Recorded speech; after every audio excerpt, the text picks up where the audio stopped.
ॐ ॐ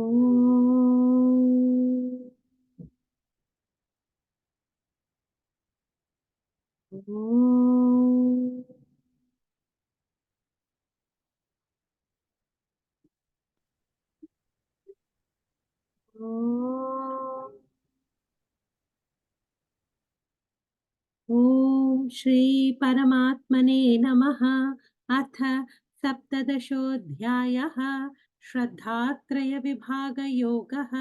अर्जुन उवाच ये शास्त्रविधिमुत्सृज्य यजन्ते श्रद्धयान्विताः तेषां निष्ठा तु का कृष्ण सत्त्वमाहो रजस्तमः। श्रीभगवानुवाच त्रिविधा भवति श्रद्धा देहिनां सा स्वभावजा सात्विकी राजसी चैव तामसी चेति तां शृणु। सत्त्वानुरूपा सर्वस्य श्रद्धा भवति भारत। श्रद्धामयोऽयं पुरुषः यो यच्छ्रद्धः स एव सः। यजन्ते सात्विका देवान् यक्षरक्षांसि राजसाः प्रेतान् भूतगणांश्चान्ये यजन्ते तामसा जनाः। अशास्त्रविहितं घोरं तप्यन्ते ये तपो जनाः दम्भाहङ्कारसंयुक्ताः कामरागबलान्विताः कर्षयन्तः शरीरस्थं भूतग्राममचेतसः मां चैवान्तः शरीरस्थं तान् विद्यासुरनिश्चयान्। आहारस्त्वपि सर्वस्य त्रिविधो भवति प्रियः यज्ञस्तपस्तथा दानं तेषां भेदमिमां शृणु।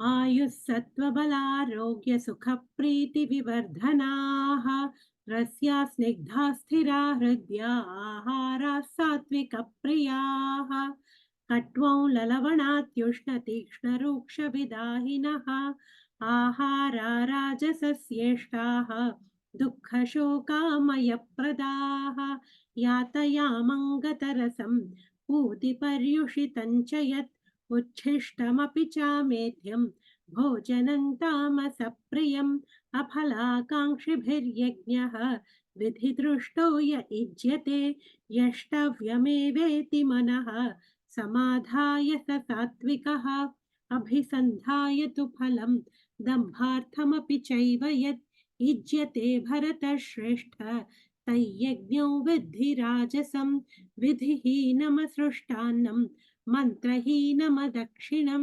श्रद्धाविरहितं यज्ञं तामसं परिचक्षते। देवद्विजगुरुप्राज्ञपूजनौ शौचमार्जवम् ब्रह्मचर्यमहिंसा च शारीरन्तप उच्यते। अनुद्वेगकरौ वाक्यं सत्यं प्रियहितं च यत् स्वाध्यायाभ्यसनं चैव वाङ्मयन्तप उच्यते। मनः प्रसादः सौम्यत्वं मौनमात्मविनिग्रहः भावसंशुद्धिरित्येतत् तपोमानसमुच्यते। श्रद्धया परया तप्तं तपस्तत्त्रिविधन्नरैः अफलाकाङ्क्षिभिर्युक्तैः सात्विकं परिचक्षते। सत्कारमानपूजार्थं तपोदम्भेन चैव यत् क्रियते तदिह प्रोक्तं राजसञ्चलमध्रुवं मूढग्राहेणात्मनो यत् पीडया क्रियते तपः परस्योत्सादनार्थं वा तत्तामसमुदाहृतं दातव्यमिति यद्दानं दीयतेनुपकारिणे देशे काले च पात्रे च तद्दानौ सात्विकं स्मृतं। यत्तु प्रत्युपकारार्थं फलमुद्दिश्य वा पुनः दीयते च परिक्लिष्टं तद्दानौ राजसंस्कृतम्। अदेशकाले यद्दानम् अपात्रेभ्यश्च दीयते असत्कृतमवज्ञातं तत्तामसमुदाहृतम्। ॐ तत्सदिति निर्देशः ब्रह्मणस्त्रिविधः स्मृतः ब्राह्मणास्तेन वेदाश्च यज्ञाश्च विहिताः पुरा तस्मादोमित्युदाहृत्य यज्ञदानतपः क्रियाः प्रवर्तन्ते विधानोक्ताः सततं ब्रह्मवादिनां। तदित्यनभिसन्धाय फलैर्यज्ञतपः क्रियाः दानक्रियाश्च विविधाः क्रियन्ते मोक्षकाङ्क्षिभिः सद्भावे साधुभावे च सदित्येतत् प्रयुज्यते प्रशस्ते कर्मणि तथा सच्छब्दः पार्थयुज्यते यज्ञे तपसि दाने च स्थितिः सदिति चोच्यते कर्म चैव तदर्थीयं सदित्येवाभिधीयते अश्रद्धया हुतं दत्तं तपस्तप्तं कृतं च यत् असदित्युच्यते पार्थ न च तत्प्रेत्य नो इह ॐ तत्सत् इति श्रीमद्भगवद्गीतासु उपनिषत्सु ब्रह्मविद्यायां योगशास्त्रे श्रीकृष्णार्जुनसंवादे श्रद्धात्रयविभागयोगो नाम सप्तदशोऽध्यायः। अथाष्टादशोऽध्यायः मोक्षसंन्यासयोगः। अर्जुन उवाच सन्न्यासस्य महाबाहो तत्त्वमिच्छामि वेदितुं त्यागस्य च ऋषिकेश पृथक् केशिनिषूदन। श्रीभगवानुवाच काम्यानां कर्मणां न्यासं सन्न्यासं कवयो विदुः सर्वकर्मफलत्यागं प्राहुस्त्यागं विचक्षणाः। त्याज्यं दोषवदित्येके कर्म प्राहुर्मनीषिणः यज्ञदानतपः कर्म न त्याजमिति चापरे निश्चयं शृणु मे तत्र त्यागे भरतसत्तम। त्यागो हि पुरुषव्याघ्र त्रिविधः सम्प्रकीर्तितः यज्ञदानतपः कर्म न त्याजं कार्यमेव तत् यज्ञोदानं तपश्चैव पावनानि मनीषिणाम् एतान्यपि तु कर्माणि सङ्गं त्यक्त्वा फलानि च कर्तव्यानीति मे पार्थ निश्चितं मतमुत्तमं। नियतस्य तु सन्न्यासः कर्मणो नोपपद्यते मोहात् तस्य परित्यागः तामसः परिकीर्तितः। दुःखमित्येव यत्कर्म कायक्लेशभयात् त्यजेत् स कृत्वा राजसं त्यागं नैव त्यागफलं लभेत्। कार्यमित्येव यत्कर्म नियतं क्रियतेऽर्जुन सङ्गं त्याक्त्वा फलं चैव सत्यागः सात्विको मतः। न द्वेष्ट्य कुशलं कर्म कुशलेनानुषज्यते त्यागी सत्त्वसमाविष्टः मेधावी छिन्न संशयः। न हि देहभृता शक्यं त्यक्तुं कर्माण्यशेषतः यस्तु कर्मफलत्यागी सत्यागीत्यभिधीयते। अनिष्टमिष्टं मिश्रं च त्रिविधं कर्मणः फलं भवत्यत्यागिनां प्रेत्य न तु सन्न्यासिनां क्वचित्। पञ्चैतानि महाबाहो कारणानि निबोध मे साङ्ख्ये कृतान्ते प्रोक्तानि सिद्धये सर्वकर्मणाम् अधिष्ठानं तथा कर्ता करणं च पृथग्विधं विविधाश्च पृथक् चेष्टाः दैवं चैवात्र पञ्चमं।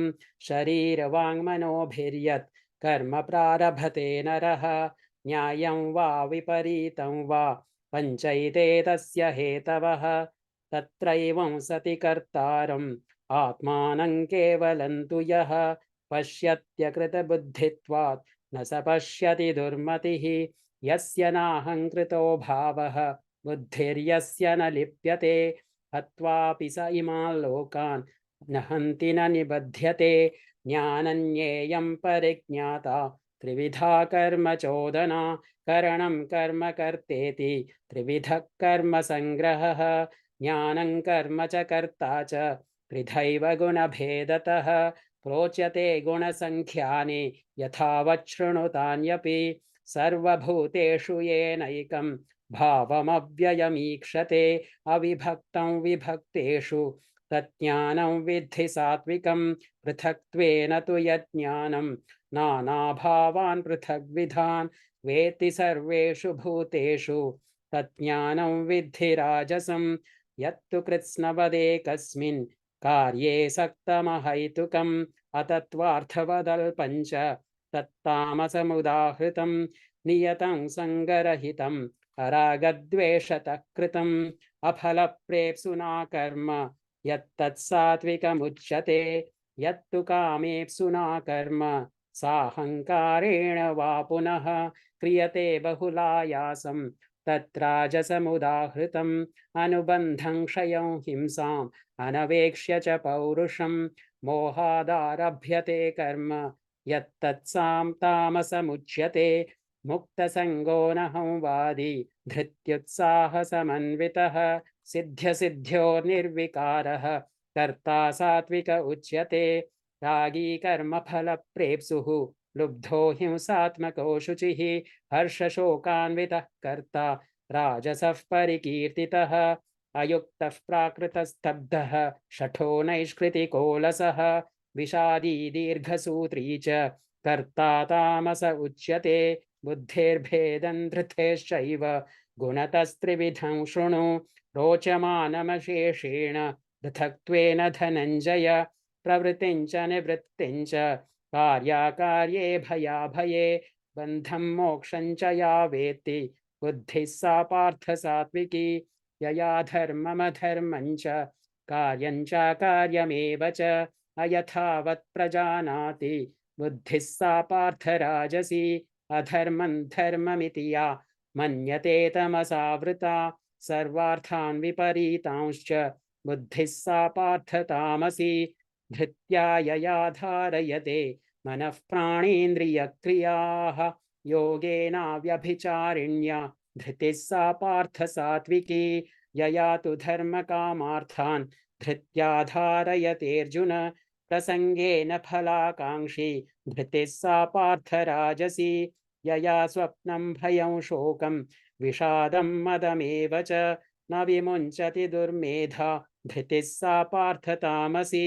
सुखं त्विदानीं त्रिविधं शृणु मे भरतर्षभ अभ्यासाद्रमते यत्र दुःखान्तं च निगच्छति यत्तदग्रे विषमिव परिणामे मृतोपमं तत्सुखं सात्विकं प्रोक्तम् आत्मबुद्धिप्रसादजं विषयेन्द्रियसंयोगात् यत्तदग्रे मृतोपमं परिणामे विषमिव तत्सुखं राजसंस्मृतं यदग्रे चानुबन्धे च सुखं मोहनमात्मनः निद्रालस्य प्रमादोत्थं तत्तामसमुदाहृतं न तदस्ति पृथिव्यां वा दिवि देवेषु वा पुनः सत्त्वं प्रकृतिजैर्मुक्तं यदेभिः स्यात्रिभिर्गुणैः ब्राह्मणक्षत्रियविषां शूद्राणां च परन्तप कर्माणि प्रविभक्तानि स्वभावप्रभवैर्गुणैः शमोदमस्तपः शौचं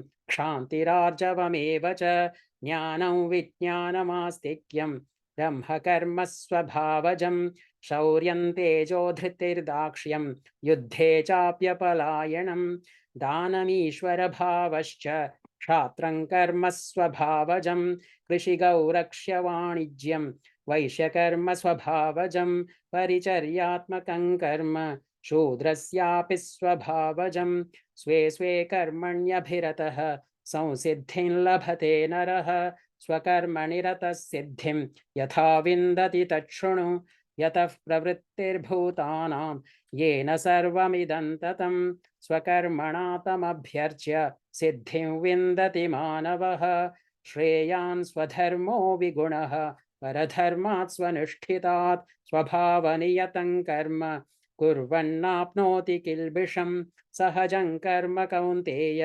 सदोषमपि न त्यजेत् सर्वारम्भा हि दोषेण धूमेनाग्निरिवावृताः असक्तबुद्धिः सर्वत्र जितात्मा विगतस्पृहः नैष्कर्म्यसिद्धिं परमां सन्न्यासेनाधिगच्छति सिद्धिं प्राप्तो यथा ब्रह्म तथाप्नोति निबोध मे समासेनैव कौन्तेय निष्ठा ज्ञानस्य या परा बुद्ध्या विशुद्धया युक्तः धृत्यात्मानन्नियम्य च शब्दादीन् विषयान् त्यक्त्वा रागद्वेषव्युदस्य च विविक्तसेवी लघ्वाशी यतवाकायमानसः ध्यानयोगपरो नित्यं वैराग्यं समुपाश्रितः अहङ्कारं बलं दर्पं कामं क्रोधं परिग्रहं विमुच्य निर्ममः शान्तः ब्रह्मभूयाय कल्पते ब्रह्मभूतः प्रसन्नात्मा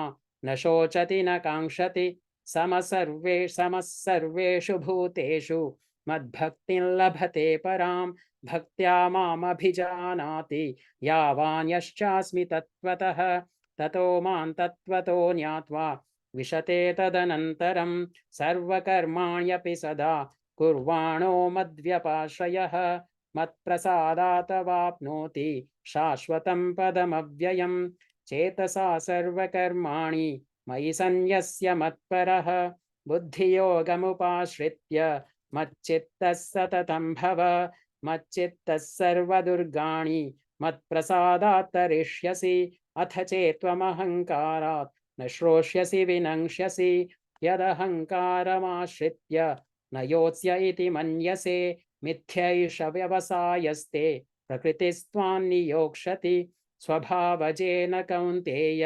निबद्धस्वेन कर्मणा कर्तुं नेच्छसि यन्मोहात् करिष्यस्य वशोऽपि तत् ईश्वरः सर्वभूतानां हृद्देशेऽर्जुन तिष्ठति भ्रामयन् सर्वभूतानि यन्त्रारूढानि मायया तमेव शरणं गच्छ सर्वभावेन भारत तत्प्रसादात् परां शान्तिं स्थानं प्राप्स्यसि शाश्वतम् इति ते ज्ञानमाख्यातं गुह्याद् गुह्यतरं मया विमृश्यैतदशेषेण यथेच्छसि तथा कुरु सर्वगुह्यतमं भूयः शृणु मे परमं वचः इष्टोऽसि मे दृढमिति ततो वक्ष्यामि ते हितं मन्मना भव मद्भक्तः मद्याजी मां नमस्कुरु मामे वैष्यसि सत्यं ते प्रतिजाने प्रियोऽसि मे सर्वधर्मान् परित्यज्य मामेकं शरणं व्रज अहं त्वा सर्वपापेभ्यः मोक्षयिष्यामि मा शुचः इदं ते न तपस्काय न भक्ताय कदाचन न चाशुश्रूषवे वाच्यं न च माय्योऽभ्यसूयति य इमं परमं गुह्यं मद्भक्तेष्वभिधास्यति भक्तिं मयि परां कृत्वा मामे वैष्यत्य संशयः न च तस्मान्मनुष्येषु कश्चिन्मे प्रियकृत्तमः भविता न च मे तस्मात् अन्यः प्रियतरो भुवि अध्येष्यते च इमं धर्म्यं संवादमावयोः ज्ञानयज्ञेन तेनाहम् इष्टस्यामिति मे मतिः श्रद्धावाननसूयश्च शृणुयादपि यो नरः सोऽपि मुक्तः शुभान् लोकान् प्राप्नुयात् पुण्यकर्मणां कच्चिदेतच्छ्रुतं पार्थ त्वयैकाग्रेण चेतसा कच्चिदज्ञानसम्मोहः प्रणष्टस्ते धनञ्जय अर्जुन उवाच नष्टो मोहस्मृतिर्लब्धा त्वत्प्रसादान्मयाच्युत स्थितोऽस्मि गतसन्देहः करिष्ये वचनं तव सञ्जय उवाच इत्यहं वासुदेवस्य पार्थस्य च महात्मनः संवादमिममश्रौषम् अद्भुतं रोमहर्षणं व्यासप्रसादात् श्रुतवान् एतद्गुह्यमहं परं योगं योगेश्वरात् कृष्णात् साक्षात् कथयतः स्वयं राजन् संस्मृत्य संवादमिममद्भुतं केशवार्जुनयोः पुण्यं हृष्यामि च मुहुर्मुहुः तच्च संस्मृत्य रूपमत्यद्भुतं हरेः विस्मयो मे महान् राजन् हृष्यामि च पुनः पुनः यत्र योगेश्वरः कृष्णः यत्र पार्थो धनुर्धरः तत्र श्रीर्विजयो भूतिः ध्रुवानेतेर्मतिर्मम यत्र योगेश्वरः कृष्णः यत्र पार्थो धनुर्धरः तत्र श्रीर्विजयो भूतिः ध्रुवानेतेर्मतिर्मम यत्र योगेश्वरः कृष्णः यत्र पार्थो धनुर्धरः तत्र श्रीर्विजयो भूतिः ध्रुवानेतिर्मतिर्मम ॐ तत्सत् इति श्रीमद्भगवद्गीतासु उपनिषत्सु ब्रह्मविद्यायां योगशास्त्रे श्रीकृष्णार्जुनसंवादे मोक्षसंन्यासयोगो नामाष्टादशोऽध्यायः हरिः ओम् अथ गीतामाहात्म्यम्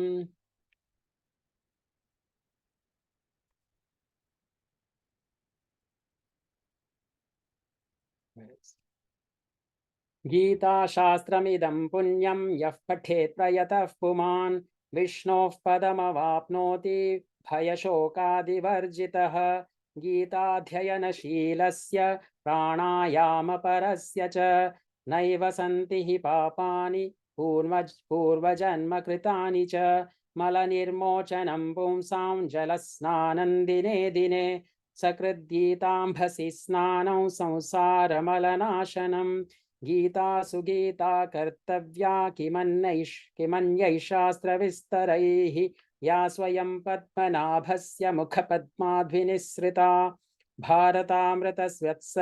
भारतामृतसर्वस्वं विष्णोर्वक्त्राद्विनिसृतं गीता गङ्गोदकं पीत्वा पुनर्जन्म न विद्यते सर्वोपनिषदो गावः दोग्धा गोपालनन्दनः पार्थो वत्सः सुधीर्भोक्ता दुग्धं गीतामृतं महत् एकं शास्त्रं देवकीपुत्रगीतम् एको देवो देवकीपुत्र एव एको मन्त्रस्तस्य नामानि यानि कर्माप्येकं तस्य देवस्य सेवा।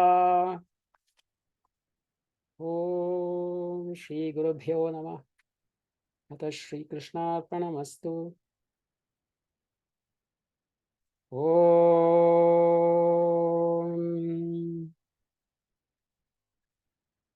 ॐ